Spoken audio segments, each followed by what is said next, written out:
শুধুমাত্র print out করে কেকের উপরে বসে দিলে কিন্তু এটার কাজ শেষ হয়ে যায়, খুব বেশি একটা ডেকোরেশন করতে হয় না, যার কারণে এই ধরনের কেকের কাজগুলো করতে খুবই ভালো লাগে। তাছাড়া কালারিং এর কোনো ঝামেলা থাকে না, আর প্যারাও কম। এটা হচ্ছে একটা ওয়েলকাম হোম থিম কেক।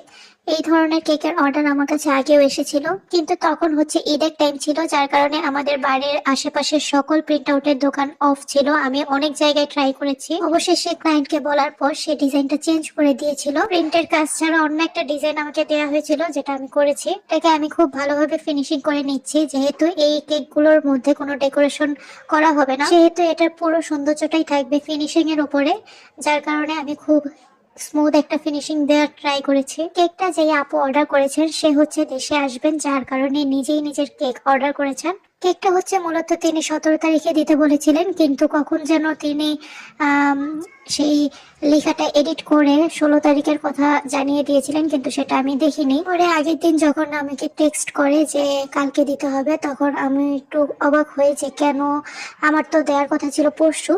তো যাই হোক, যেহেতু এডিট করে বসানো হয়েছে, কখন কখন এডিট করেছে আমি জানি না। লাস্টবার যখন আমি বলেছিলাম 17 তারিখের কথা, তখন তিনি কিছুই জানায়নি, যার কারণে আমিও ধরে নিয়েছি যে 17 তারিখেই দিতে হবে। কিন্তু পরবর্তীতে 16 তারিখে আমি দিয়েছিলাম। একটু কষ্ট হয়েছিল আমার জন্য, হয়তো ব্যাপারটা আপুও খেয়াল করেননি এবং আমিও হয়তো খেয়াল করিনি, যার কারণে এরকম হয়েছে। দিতে বলা হয়েছিল 1.5 পাউন্ডের মধ্যে, কিন্তু আমি 1 পাউন্ডে দিয়ে দিয়েছি। তাড়াহুড়োর কারণে এই একটা সমস্যাই আমার হয়েছিল। আর ভাগ্যিস আপু টেক্সট করেছিল, না হলে আমি জানতামই না যে 16 তারিখে দিতে হবে, আমি 17 তারিখেই ধরে নিতাম। তো যাই হোক, আমি প্রিন্ট গুলো বসিয়ে দিয়েছি কেকের উপরে।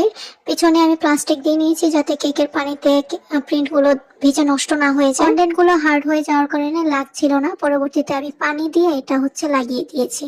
এখন কেমন হয়েছে জানা।